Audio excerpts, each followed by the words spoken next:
Hello, hello, hello. Can you hear me? Can you see me? Hello, everybody. Welcome, welcome, welcome. Make sure all y'all can hear and see me.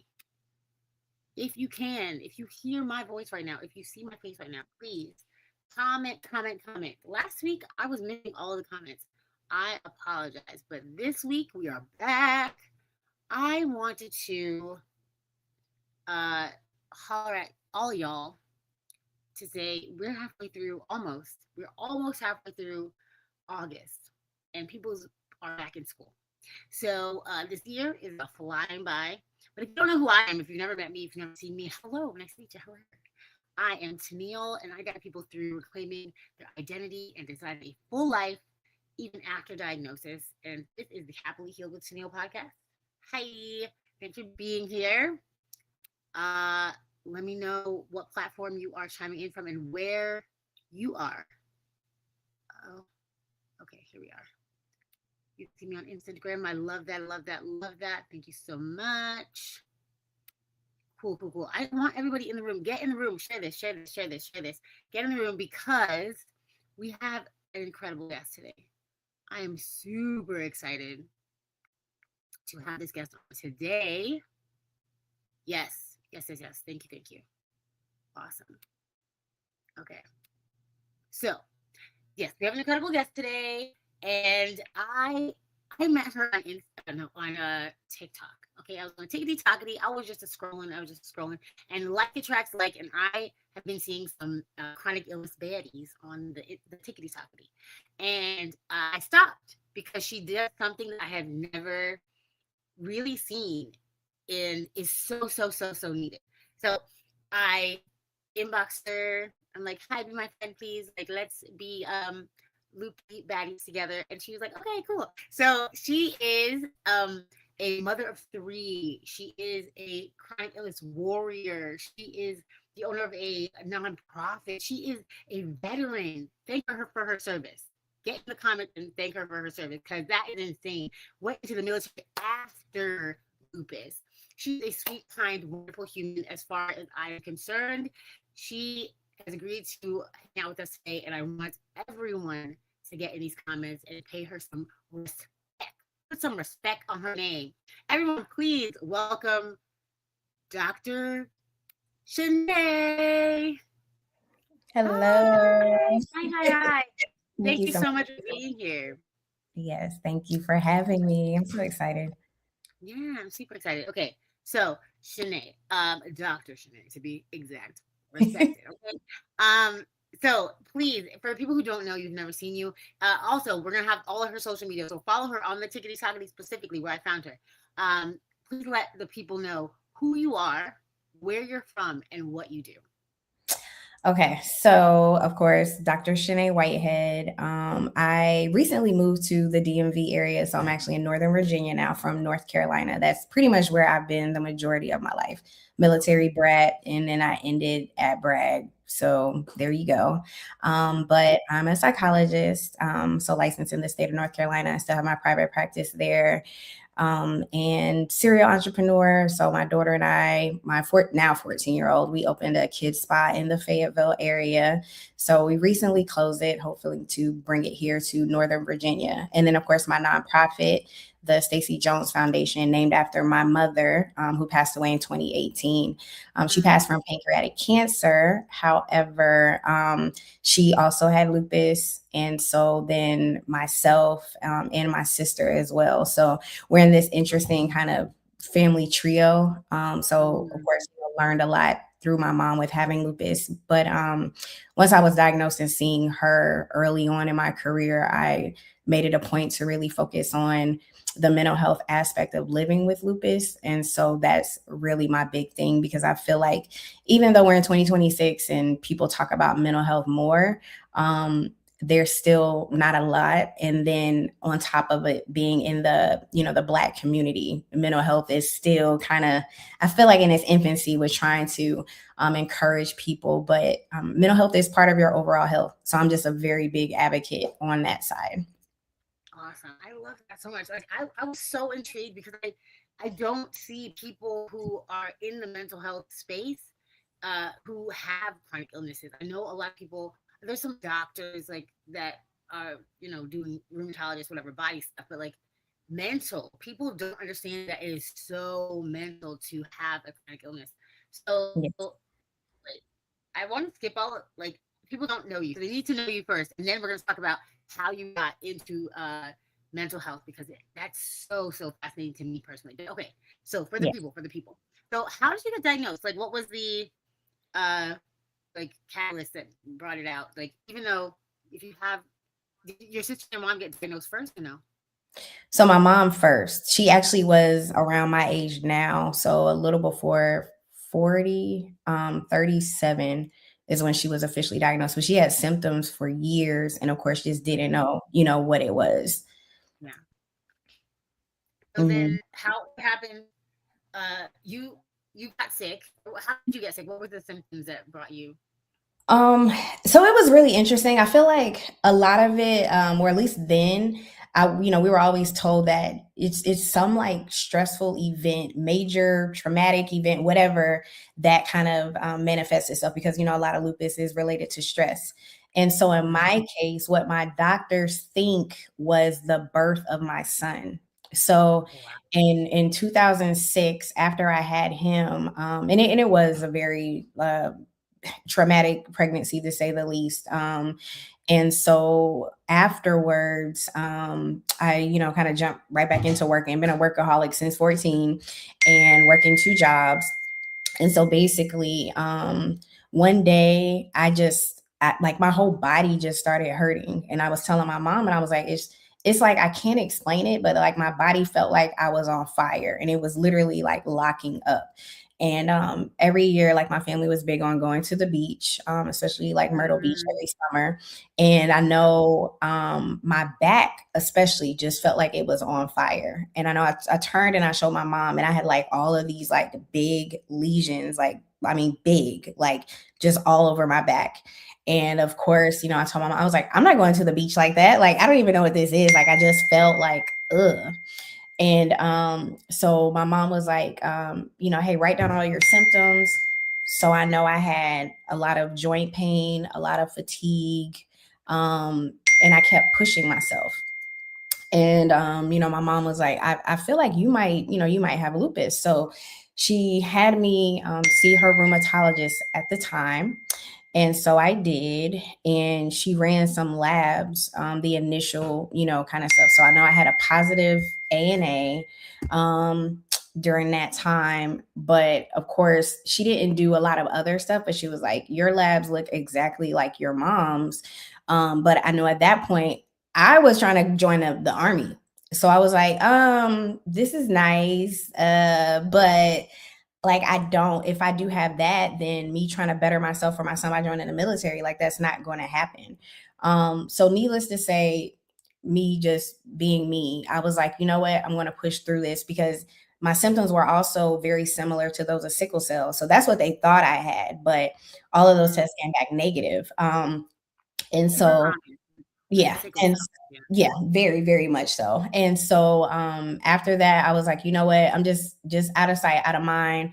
I pushed myself through. I did end up like, cause I think I was working like three jobs at that point. So What? I cut back on a job, and then I was like, you know what? I'm just gonna go back to school. So my bachelor's is in psychology, and so I decided to pursue my master's in professional counseling. And then I was like, I'm still going to join the army because I wanted to join, to be an army psychologist at some point. I have, I have So, questions. I have questions. What is you talk about these? You're listing stuff off as if yeah, this is normal. You're I'm like, and then I was doing sorry. this, and I was doing that, I was doing this, I was walking in a handstand, and then I was, like these Yeah, are you were doing a lot of things. You're like, I don't I know, I was. was like, what do you, how, what, like, I know it where makes. does your motivation come from, or like, what Um, has you running around like your head on fire? I'm so confused. I know it's so crazy. So like I gotta go back. So ever since I was 5 years old, I have always wanted to be a doctor. I've always wanted to help people. It Um, was chemistry, like undergrad did it for me. I was like, maybe not. I always wanted to be a pediatrician. And then I was like, you know what?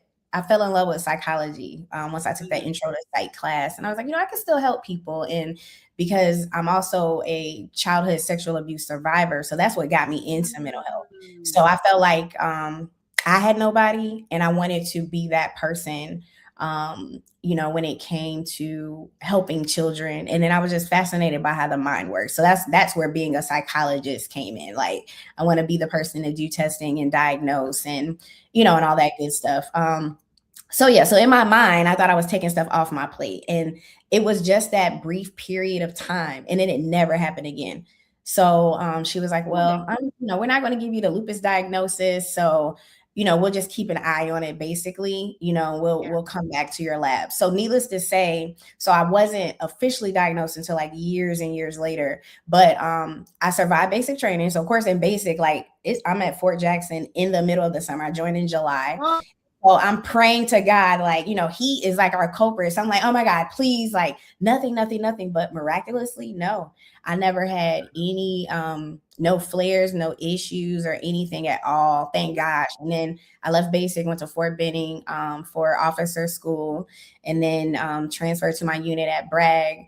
And I was good. I was good for years. And then, it was crazy.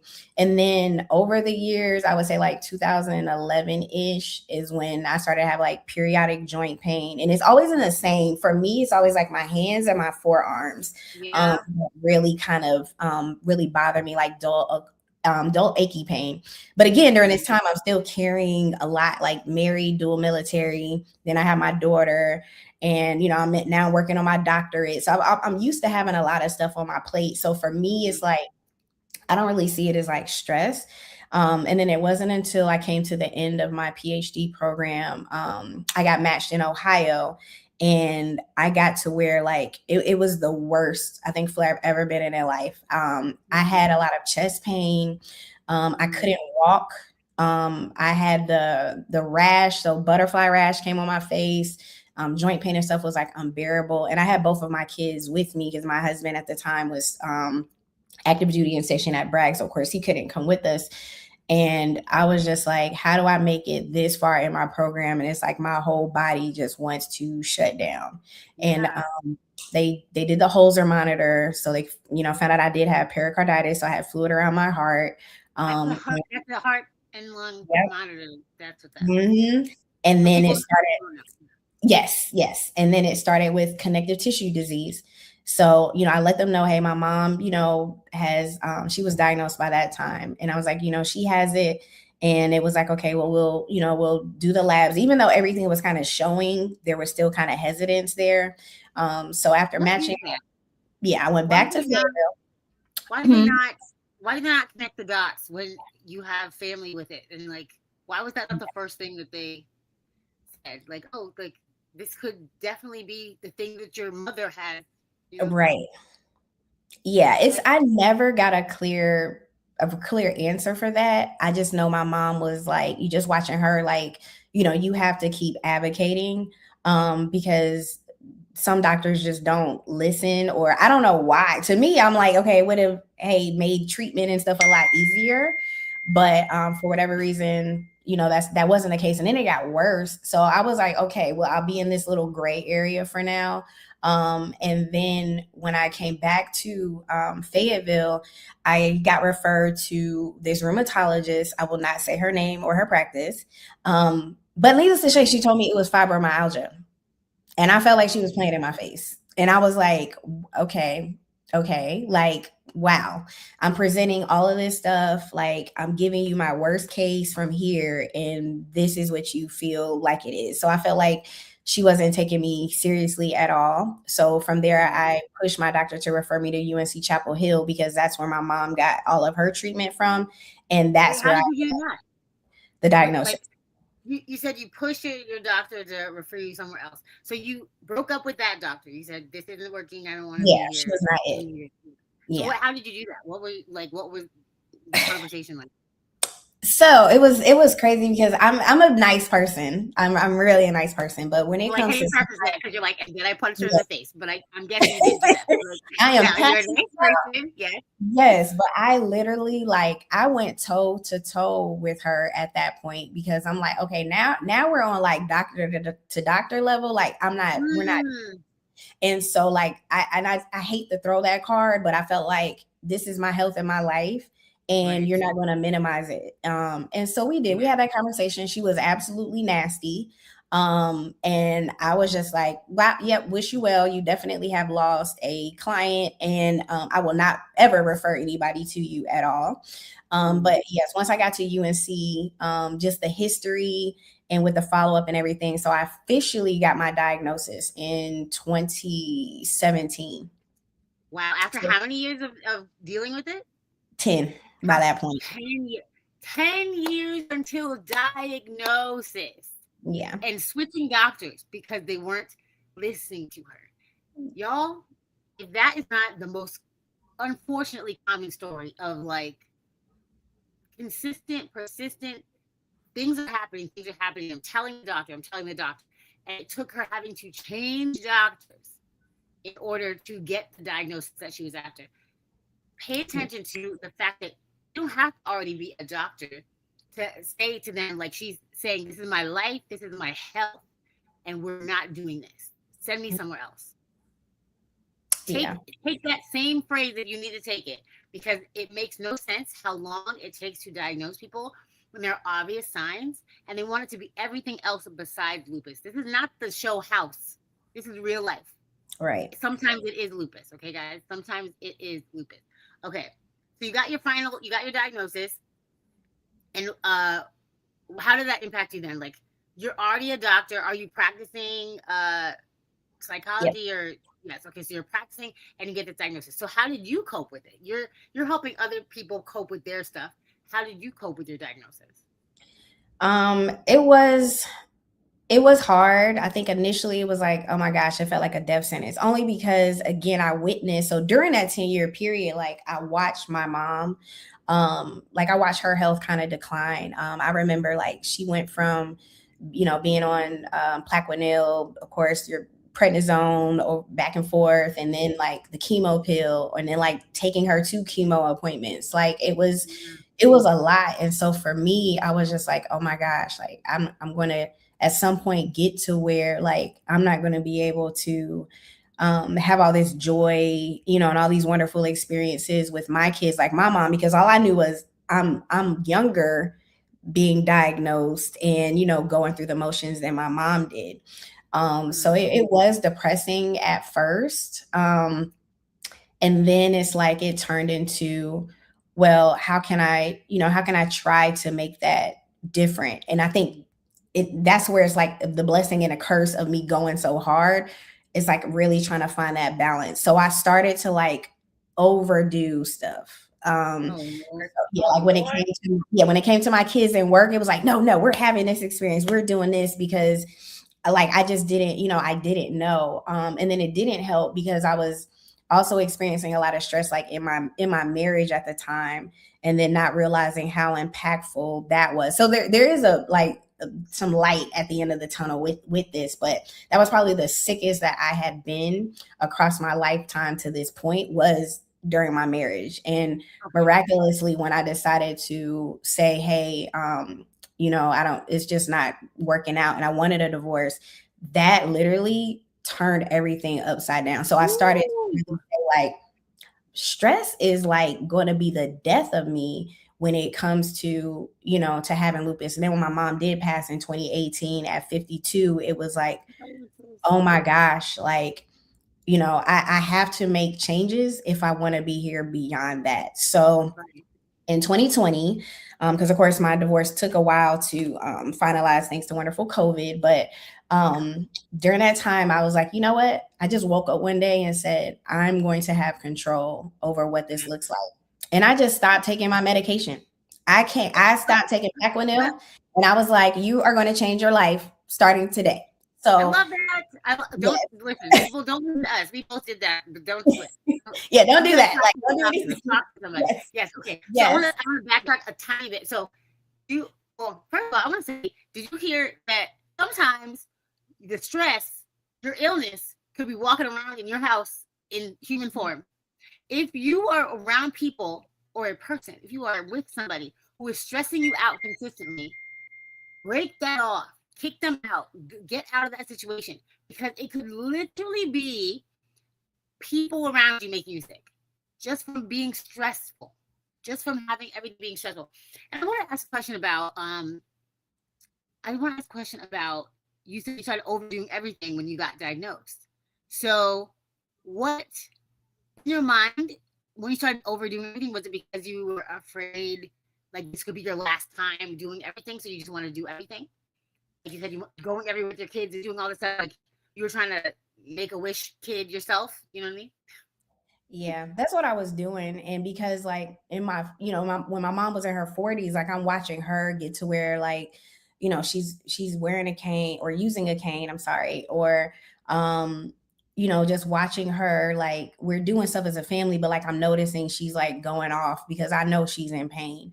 And so it was just like, Mm, is this what I have to look forward to? And again, right, because I got to enjoy, being like, hey, 20s, I got all of my mom. Like my kids are small. So it's like, or at that time. So it's like, oh right. my gosh, like they're not going to have that. So in my mind, it's like, it was just this impending like Oh, life. I don't know how long I'm going to have until I get to that point. And so it became very sad. But like I said, not realizing that a lot of it was again my marriage. And so literally mentally I started to think that like I was not going to make it to 40. Like that's what I started to think. And health wise, that's what it was looking like. Like, right, then they have talks of, okay, well, you might need to, get on the chemo pill. And I'm just like, yeah, like it's just over. right. But once again, all of that with the divorce and everything, and it was like, okay, you have a better chance and now being able to recognize certain things. And so then that's when I made the lifestyle changes. So all right, now I'm going to again, I'm a workaholic by nature. So yeah, we're still going to be doing the most, but now I'm going to be more intentional because now I see I don't need to have that if I have more control over the stress that I bring into my life. So when I came off Plaquenil, I changed my diet. I started, getting more active in everything. And even with my career, like, okay, where can I cut back a little bit more? And then that's when I feel like I started to choose life. Like, no, Mm, I changed it from you're not going to make it to 40 to where like, no, I want to be here till I'm 100. Like, yes, I took reign of that. And honestly, I hadn't, and I was doing so good up until recently, but I had not. So I went from having like ER hospital visits and stuff, like, I mean, every other week to where I mm, went 5.5 years, well, 6 years with nothing. 6 years yes. with Okay, okay. So nothing. you said I want everyone to be very, very clear on what she's talking about right now. This is not for everyone to just jump off all your medications and whatever. The Right. point is, any little lifestyle changes that you can make, including curbing your stress, including figuring out what to eat for your body, including, finding out how much is enough to stretch you and not stress you as far as life and goals, because she's a driven person. She's a person who likes to, be busy and feel full in her life. But also she realized how much stress her body could handle. So those are things that no one can really figure out except for you. Having Mhm. guidance from a mental health coach, having guidance from a chronic illness coach, having guidance from nutrition guides, all these like that'll help. But she paid attention to what was going on in her body. She paid attention to what her surroundings were doing to her life. So choosing life like that is so, so, so important. Every guest I bring on here has at some point had a statement similar to that. It's like, I chose myself. I chose my children. I chose my life. Choose your life. Figure out what that means to you. Find guidance to help you figure out what that means to you. So, as a mental health professional, how was it different after you got the diagnosis and like you're dealing with your own clients, you're dealing with people every day, counseling them? How did the diagnosis and going through what you went through with your mother, with yourself, with your ex-husband, how did that impact or change the way you dealt with your career and people in your field?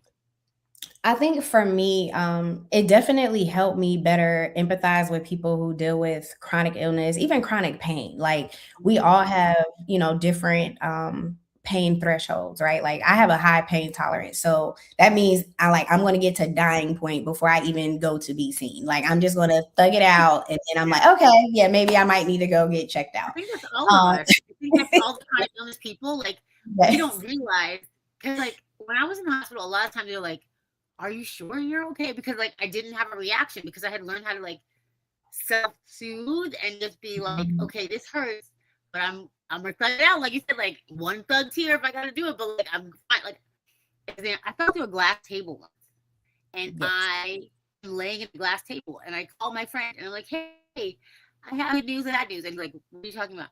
I'm like, "Oh, so the good news is I might be in the hospital next to your house soon." And he's like, "What are you talking about?" I'm laying here in glass. I fell through a glass table. I'm waiting for the ambulance. And he was like, "What is wrong with you?"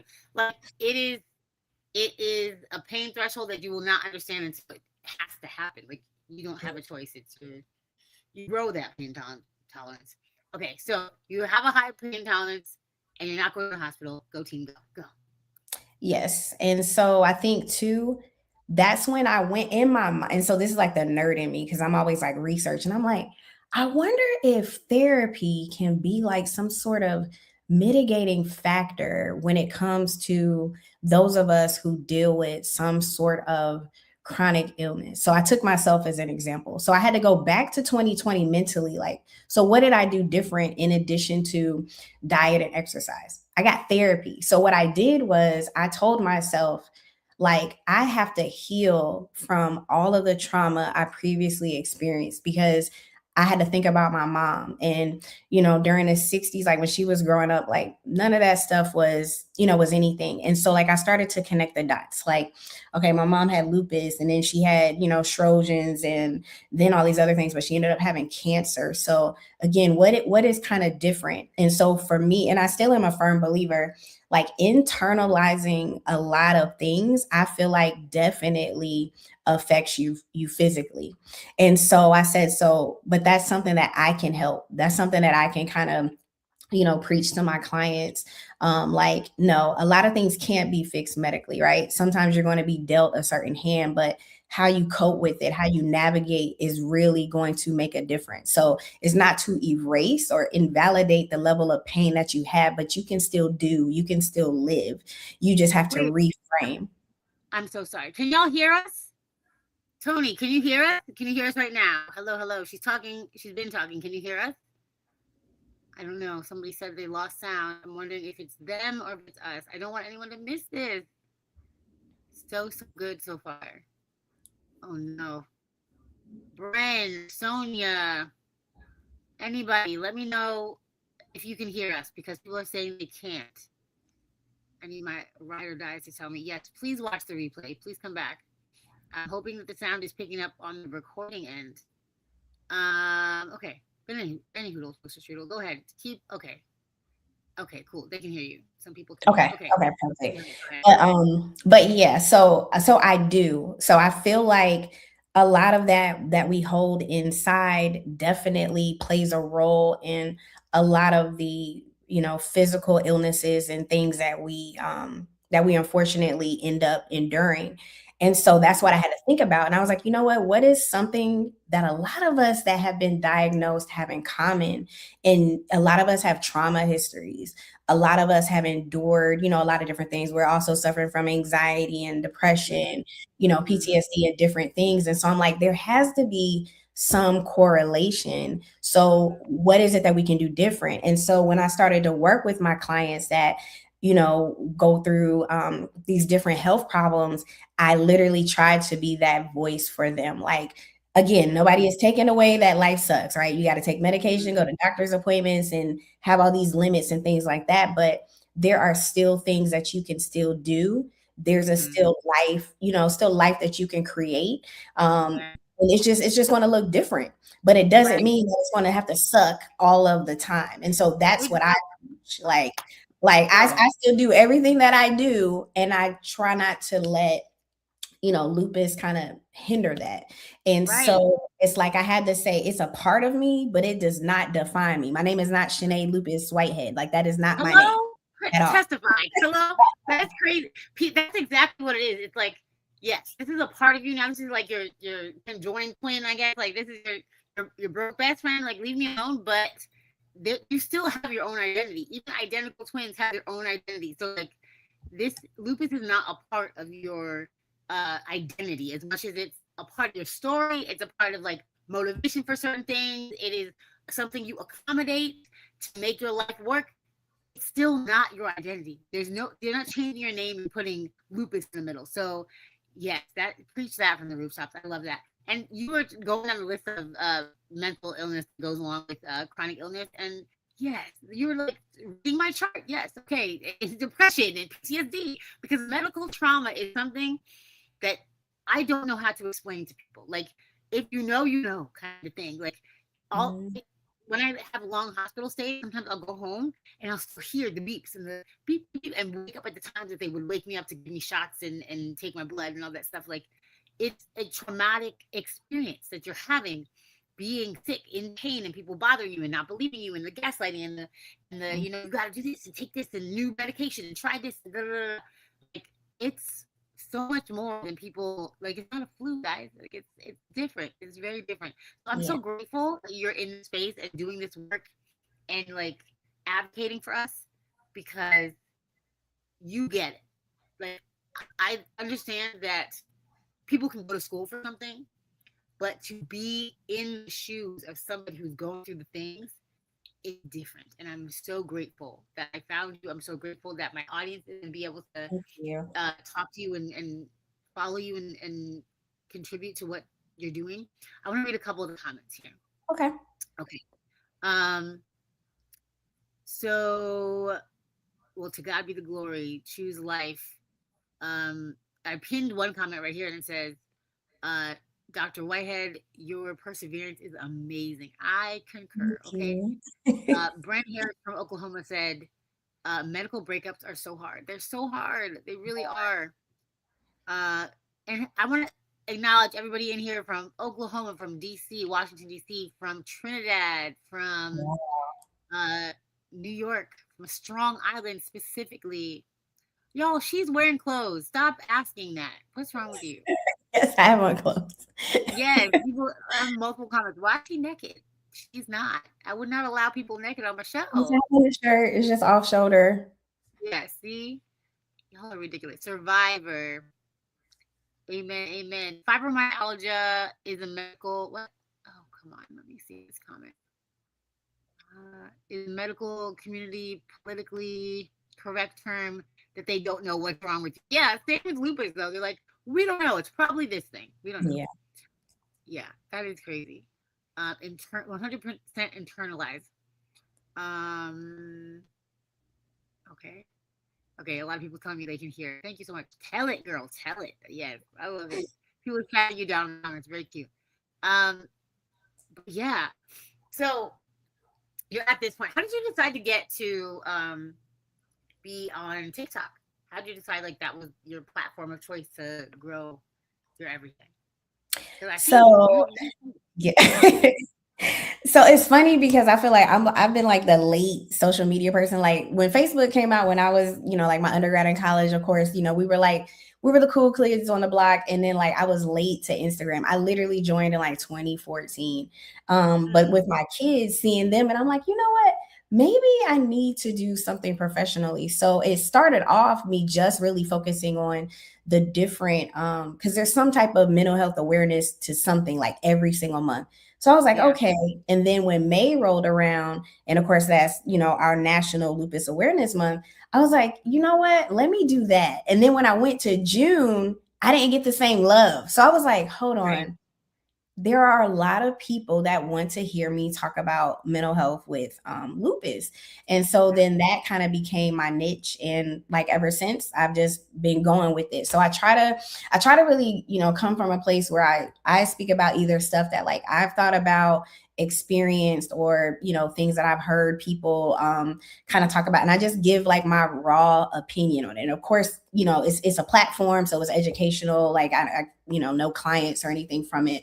And if I can't answer, then I do my best to kind of guide people to resources. But I've really appreciated being that support for people, because I never knew that even existed, or that many people have lupus, know somebody that has lupus. Like, it's been so loving and supportive, and it really just, I mean, everybody puts me in my feels when I literally go through, like, it's me responding through all like the comments. Like, I will take my Yeah. time.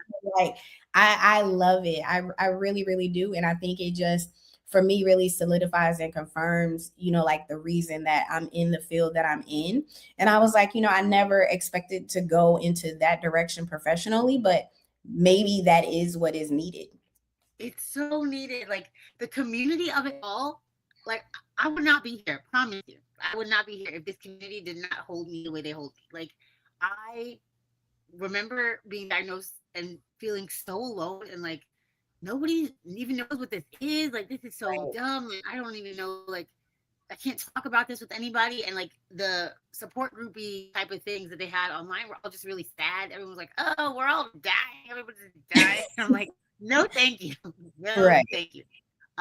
So I definitely appreciate when I've come across somebody who's like positive but real on social media, because there's also the opposite of people who are like, everything's amazing all the time, and I wake up and the butterflies carry me out of my bed. Like that's not real, and I don't appreciate it, because if someone's watching that and they feel like their life is different, they're like, "What's wrong with me? Like, why am I so sick all the time? Why is it so hard for me to get out of bed?" Yeah. And I want to make sure people feel like, yeah, that's me. I see that. Not like, look at me, more like, yeah, me too. Like, I understand. So I'm gonna have a couple more questions. So Okay. you started a nonprofit, which I think is really, really, really cool. So how did you come about with that? Like, what was the motivation there? So, my mom, my mom was so selfless. Like, I mean, even through death, like, she was just always thinking about, everybody else.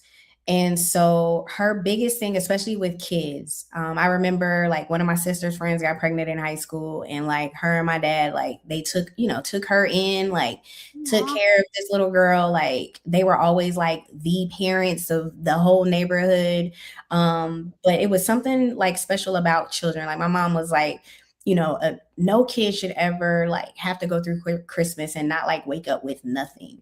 And Right. so I try to take like the smaller things that she did, because the church that we attended then was on the, smaller.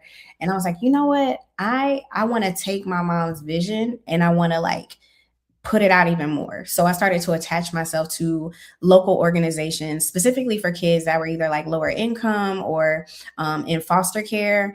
And so with them, like every year we've done like school supplies, Christmas, I go all out for the kids. I'm talking like over 300 kids that like we will get gifts and stuff for. So I was like, okay, we have that. But then I know too, I'll always thank my mom for the her sacrifice, especially because my mom was a freshman, no, sophomore at Seton Hall University in New Jersey, because that's where my family is from. That's where I was born. Mhm. Um, and she dropped out because she got pregnant with me. And my mom Oh, wanted to be a nurse. She still was able to fulfill her dream just later. And mhm. so I was like, you know what? She made that educational sacrifice for me. So how can I pay it forward to other women? And so what I then did was I also started a scholarship program. So I have given away over $100,000 of my own money, Woo! because I don't have time to find greens. Everybody gets them and they're like, you need to. But I'm like, I mean, if I have it to do it, I'm going to do it. So every year, All I your have listeners, given my mouth away. is on the floor. Like Yes, jaw dropped. What? yes, That's yes. I've given insane. away scholarships specifically to young women to help them. And it's been beautiful, like hearing the stories of some of them later. Like we'll track them. Some of them have gone into the field of psychology. I mean, nurses, lawyers, Wow. physical therapists. And then my daughter, my youngest one, she joined pageants a couple of years ago. And so then I've attached myself to two pageant systems, and I give their national winners scholarships as well for like the same thing. I'm just about women, women empowerment. I'm a girl's girl. Like I'm not a Yes, mean. I see. And I'm like, it's beautiful. We have our annual ball every November in honor of my mom for Pancreatic Cancer Awareness Month. And I mean, I love it. I love being able to, kind of say like, hey, that's me kind of paying it forward to these different, young girls and women that want to fulfill their dreams. And even, if it's something small, like, hey, knowing that I'm contributing to them getting there the same way that my mom did me.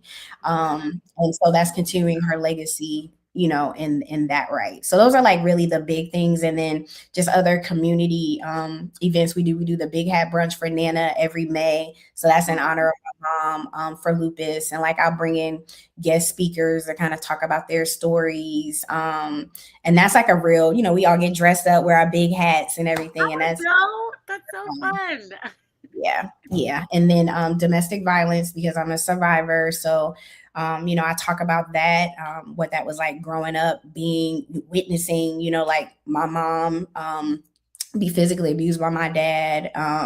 So that part. And then we do Child Abuse Awareness Month. So usually with like all of the big things, I try to do like educative things for the community, but it's therapeutic for me because it's me finally telling my story, because, I protected, so many people for so many years. And it's like, you know what? You don't get to have that control anymore. And this is what made me into the person. And just letting people know that it's okay to speak out. It is okay to speak out. And and I've gotten a lot of times afterwards, like, wow, I went through that same thing. And you've helped me. And so knowing that gives me a lot of satisfaction. Like, that's why I tell everybody, my life has nothing to do with me. It's about what I can do to help the next person. There's a comment that says, keep walking in your calling and answering those you were called to serve. God bless. Thank you. I agree that this is all of the things you go through is to help other people be able to go through it a little smoother than you did. And this is your first podcast? Yes. Welcome to the world of podcasts, girl. You're gonna be everywhere. You'll be everywhere. So definitely follow Dr. Whitehead everywhere, and make sure you check out her foundation, whatever events she's going to or doing, posting. Make sure you figure out if there's tickets you can buy and things, how we can support our girl, because this is her first podcast, and I want her to be shocked and amazed by the amount of support that we give her. Okay, guys. So last, I would love to know if they missed the whole podcast and they don't know anything, and you want to give one final nugget, one drop in the bucket to, impact their day, their life, anything that you need them to know, one nugget, what would you tell my audience right now? That is a really good question. I think for me, so I'm gonna make this statement in general, because I feel like, you get any diagnosis of any sort, physical, mental, life is going to life. So you're going to go through negative stuff, right? I think, and this is something that I live by myself. I would love for all of us to get to where no matter how bad the situation is, we can reframe and still find something that we should take away from it.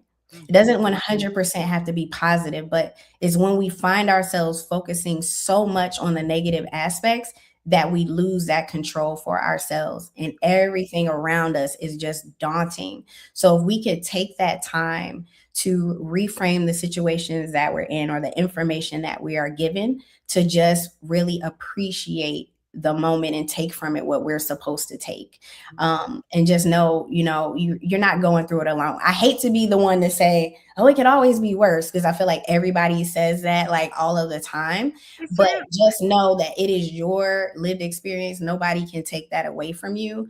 And you don't need that validation from anybody on the outside, but just reframe it, because there's still something to be learned from it. And it has nothing to do with your character or the type of person you are. And we got to stop personalizing things, because sometimes the message is meant for how we're supposed to help and not necessarily a direct statement to us. Mm, mm, Yep, yep, yep, yep. It 100%. 100%. Reframing things in general can save your life. It can save your life because what you focus on expands. And if you are looking out a window and it's a gorgeous day outside, but there's a speck of dirt on the window and you're just staring at the speck of dirt like, this speck of dirt, you're missing the beautiful day outside. Yeah. So stop focusing on the dirt and start focusing on that beautiful day. And thank you so, so, so much, Dr. Shenae Whitehead. This You're was welcome. an incredible interview. Your story is incredible. Like, we could probably do a part 2 and 3 and 4, but keep us in the loop of all the events you have going on so we can invite. I don't know who I have. I have people all over the planet here, watching and listening. So wherever you are, tell people your social media. I'll post it everywhere, but tell everybody your social media for them to follow along. Yes, so it's Dr. Shenae Whitehead on Instagram, well, on all the social media platforms, Instagram, Facebook, and TikTok. Now, Instagram and Facebook are linked. I kind of slowed down on that one and focused more on TikTok. I just haven't made up my mind, but I think I'm going to just have the lupus stuff spread across, because I was trying to keep it separate, but I think I'm just going to keep it across, and that's just going to be my new thing. And then intermittently, I might interject some different stuff in. We've taken over. That's fine. We love that for us. But thank you so, so, so much for being here. You're And welcome. yes, I think so. On Facebook, the comments and stuff will be up for a month and then they go away. But you had a bunch of comments and people love you. So we definitely, oh, God bless you guys. Beautiful wisdom here. Congratulations. Crushing your very first podcast, women's empowerment. Yes, incredible. So many good comments. So don't look at those, but thank you so much for being here. And everybody, have a beautiful, gorgeous day. And we love you. Stay happily healed. Bye. Bye.